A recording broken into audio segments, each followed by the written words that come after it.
Chapter 10, The Death Squad. I didn't even realize they had executed Wayne Ritter until I smelled his burned flesh. I didn't know Wayne, I didn't know anyone yet, but in the middle of the night on August 28th, 1987, there was the sound of a generator kicking on and then hissing and popping, and the lights in the hall outside my cell flickered on and off. And then through the night, the smell came. It was hard to explain what death smelled like, but it burned my nose and stung my throat and made my eyes water and my stomach turn over.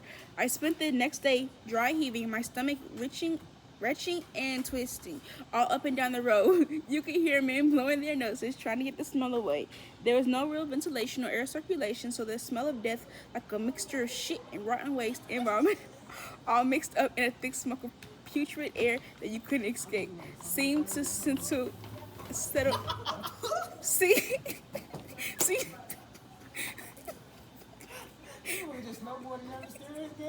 seemed to settle into my hair and in my throat and mouth. I rubbed at my eyes until they were red and gritty. I heard one of the guys complain to a guard about the smell. You get used to it, the guard laughed. Next year or one of these days, someone is going to be smelling you just the same. What do you think you're going to smell like to everyone? Not too good. The guard laughed again, and I felt my stomach turn over and heave as I ran to the toilet, swallowing Wayne Ritter every time I took a breath. And the nightmare that was death row only got worse. I wanted to ask how long. Restart the video. No, come.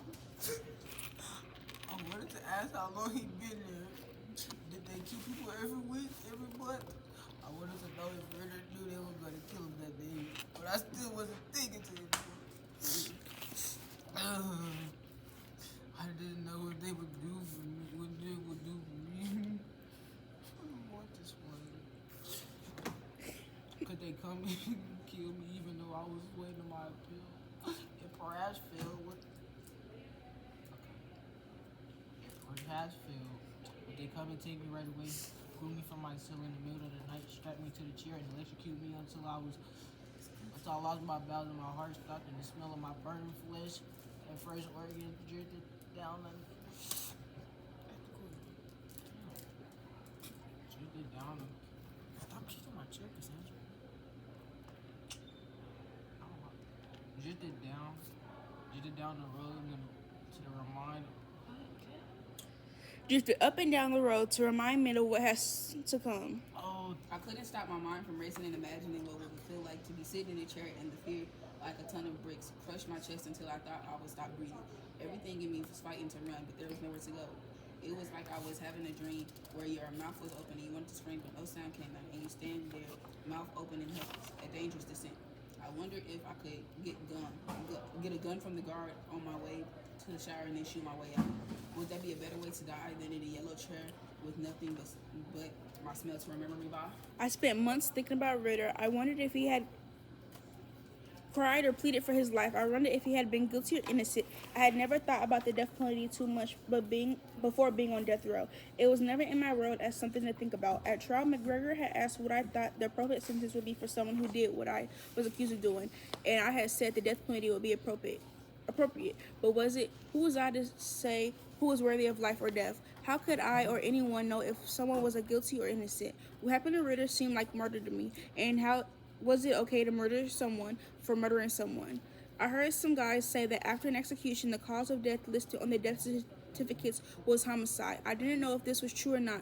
How could it be true? The thought swirled in my head all day and night, and I waited to see who the guards would come for next. they started practicing a couple months before the next execution. They called themselves the execution team, but everyone knew that they were the death squad. The death squad would line up 12 of them in all, and march solemnly down the road. One guard would pretend to be the inmate, and the other one would lead him into the holding cell that you stayed in before you were executed.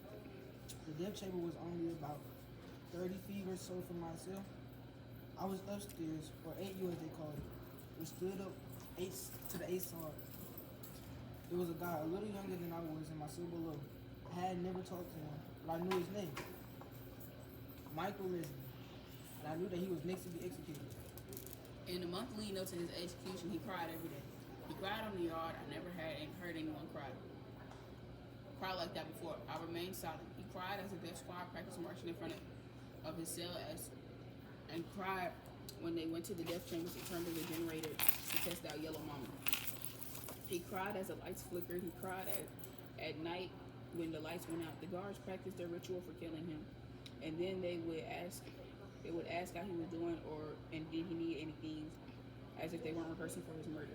It was gruesome to watch, and it only made Michael Lindsay's terror grow. And Monday, before his execution, they could hear him begging and pleading a guy named Jesse, who had started something called the Project Hope to help fight the death penalty from within Holman. Jesse had no power. He was on death row too, but Michael Lindsay begged him to save his life. It was heartbreaking and painful.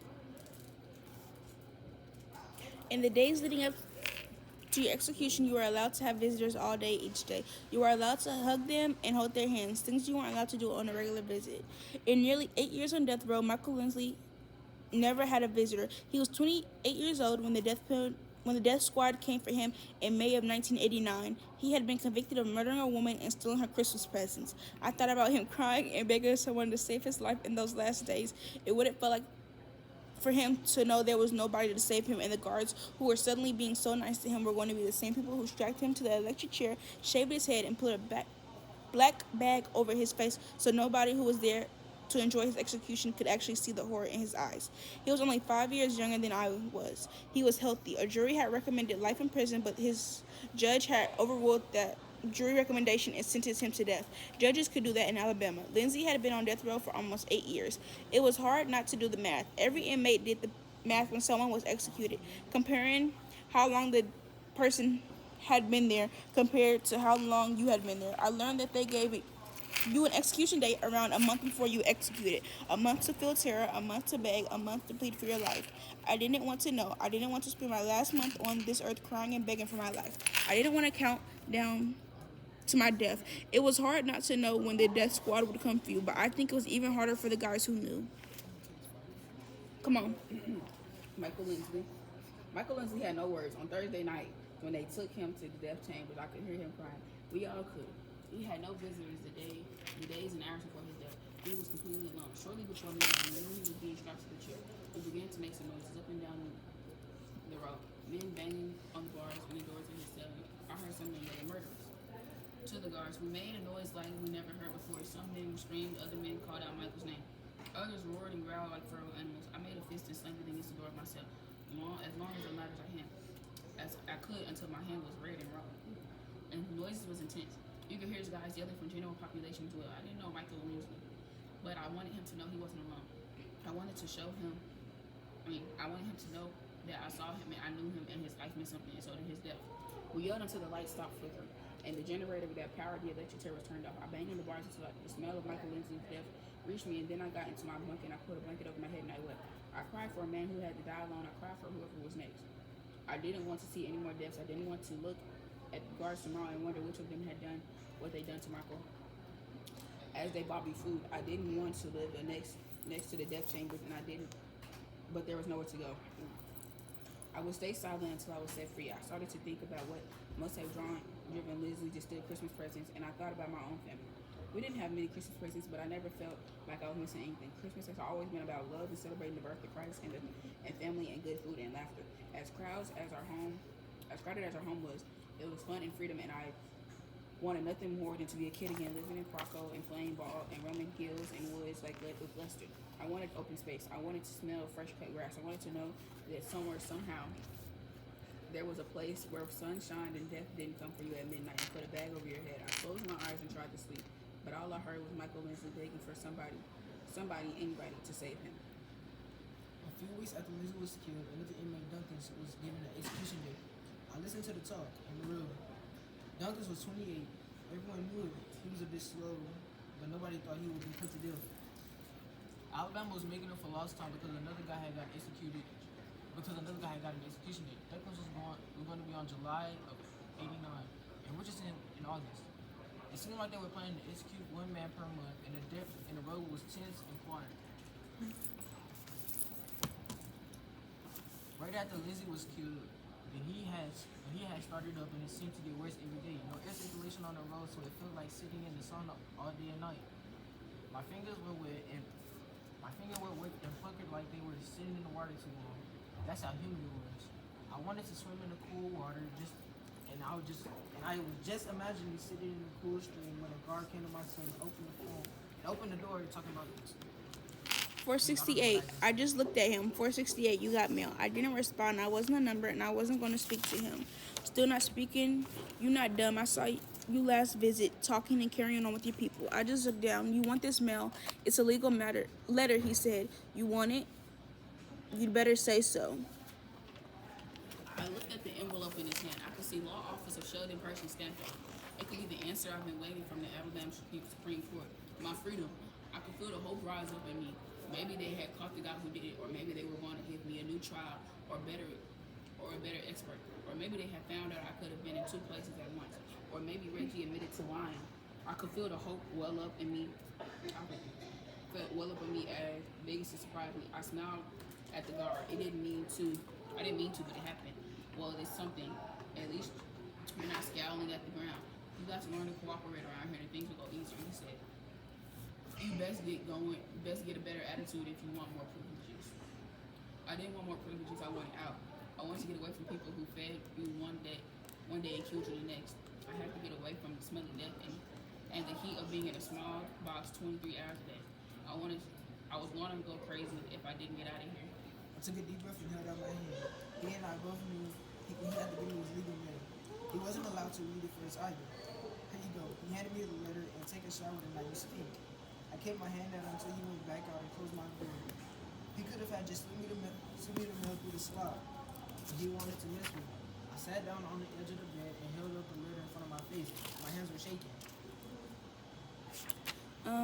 June 19th, 1989. Dear Anthony, although I have not received the opinion as of yet, my office received a phone call from the clerk of the Supreme Court on Friday afternoon. The clerk reported to our office that our appeal to obtain a new trial was denied because the entire Supreme Court heard the appeal argument. We must now make a decision to act and to act quickly. I still believe in this appeal, and I think that the trials that you obtained were not fair.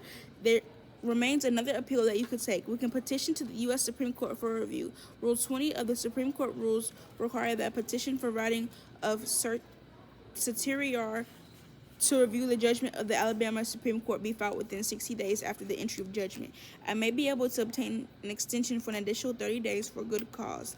This means that an immediate decision must be made and immediate action needs to be taken. The appointment of me as your attorney of record does not continue from this point forward. In order for you to petition the U.S. Supreme Court for review, you will have to hire an attorney. There is no requirement for that you hire me. There is no requirement that the federal government appoint an attorney to set up represent you. I will be more than happy to make the appeal of your court case. From this point, the U.S. Supreme Court, my fee would be $15,000. The conditions of the payment fee are difficult, and there will be a requirement of that in the entire fee be paid immediately in order for me to begin the appeals process. Please contact your family instantly and contact me immediately with your decision about what you would like to do. Sincerely, Sheldon Purchase. I don't think I moved for the next 24 hours. They came to take me to the shower, but I wouldn't respond or get up off my bed. And eventually they gave up and moved to the next guy. Once again, it came down to money. Was perhaps striking down my family.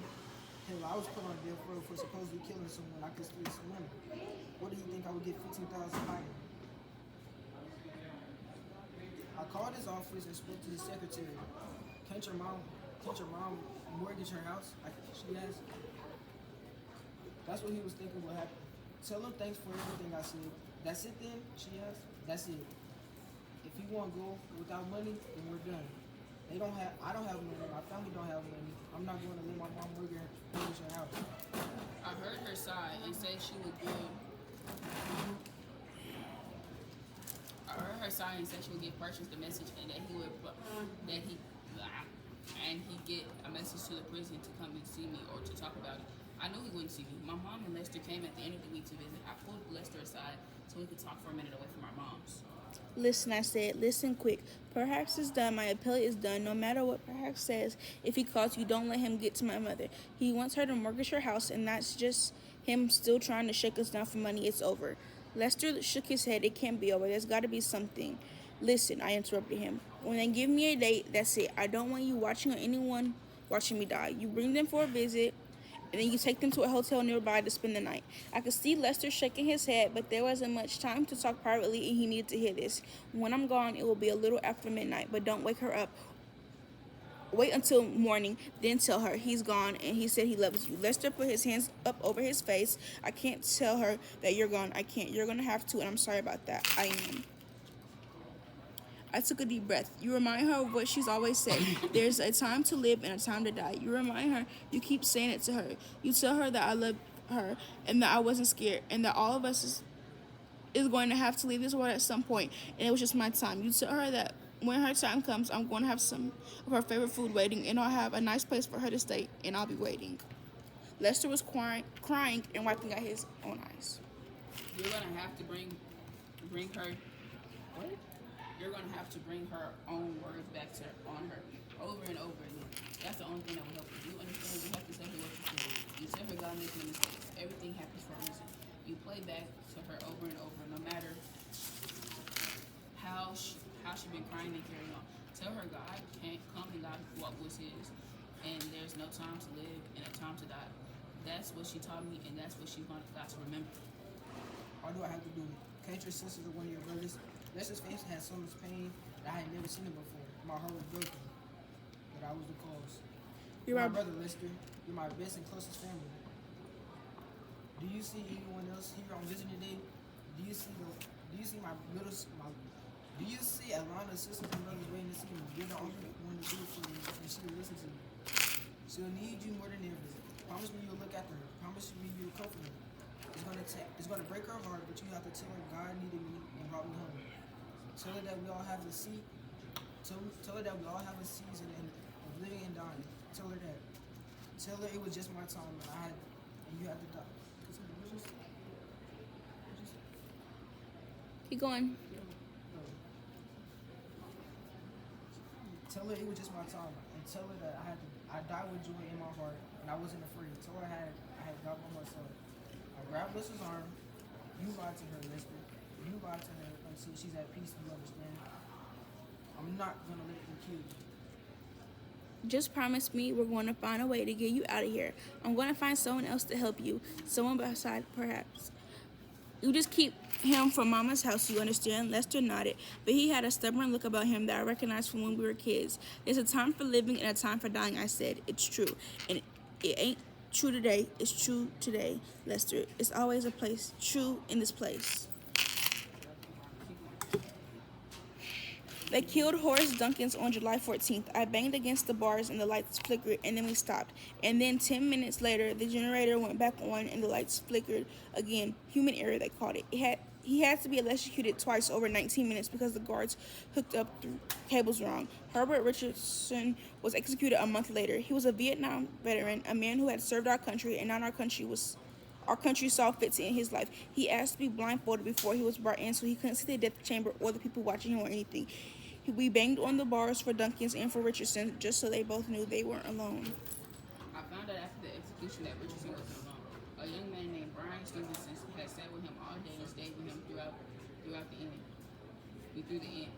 Even as he tried to get an execution stayed, I heard the other inmates talking about it. I wondered who this guy was and what must it be like for him to have to watch his clients die. I spent my days waiting to hear when they had come to give me my death date and my nights relieving moments of my trial. I played things I could say. Witness persons could have called. Why didn't he bring up my family to tell the jury why I shouldn't be killed? Why not bring up Lester, the people from my church, my neighbors? I thought about McGregor, but some of my head had been dulled to a kind of listless apathy. He was the devil, but who was I to do anything about the devil? My Bible had been under my bed for almost 3 years now. I hadn't spoken to anyone. I hadn't gotten to know guards or other inmates to expect what I had overheard. I was completely alone. Bless you. Even in the miserable person who was gone. I was gonna die an innocent man, and nobody would know but me, Lester, and my mom. Into the guard, yep. It startled me up out of my bed. I heard the door open. Was this it? Are you gonna give me my death date? Talking to me, holding my soul? Was it my time to be killed? I clenched my fist. I wasn't going to be willing to walk out to my death. I wasn't. I was innocent. I didn't deserve to be electrocuted. No one did. No one deserved to die like this. We were all children of God. I wanted to reach out my hand under my bed and pull out my Bible. Why had I left God? Why had I turned my back on His comfort? I needed Him now. I was going to have my head shaved and a bag thrown over my face, and I wasn't going to be able to look anyone in the eyes so they could see that I faced death as an innocent man. I stood up. It was time to fight. I would grab his gun. I would make a run for it. I wanted to die a free man. I wanted to die on my terms. My head was racing and my heart was pounding. Adrenaline shot through my veins. I had to make my move. It was time. I wouldn't be led like a lamb to slaughter. I couldn't. This was not God's will for me. That's not only why I was born into this life. This was wrong, and I was going to fight my death to the end. I wanted to go home. I needed to go home. I just wanted to go home. Hinton, legal visit. The guard stood staring at me, his hand on his gun. What had he seen in my face? I had just been seconds away from lunging at him. I followed him up to the visiting area. There was no other inmates in the room. A solitary white woman about my age with short brown hair sat at one of the tables. She stood up and gave me a hug and smiled. Then she held out her hands for me to shake. I stared at her. Mr. Hinton? I'm Shatana Sundberg from Washington, D.C. I'm your new attorney. I shook her hand, but I must have still looked a little spectacled and confused. She cocked her hand to the side and gave me another smile. Mr. Hinton, please sit down. I sat. I'm going to file you. Is it that word's cut off? What is it? That's what it is. That's the word. A writ of creditor petition. A writ of creditor petition in the U.S. Supreme Court. I don't have any money. She looked at me sharply. I'm not asking for your money. No one expects you to pay me anything. But my attorney wanted $15,000 to file this right. This right thing. He wanted my mom to mortgage her house. That's not going to happen. I will die for this.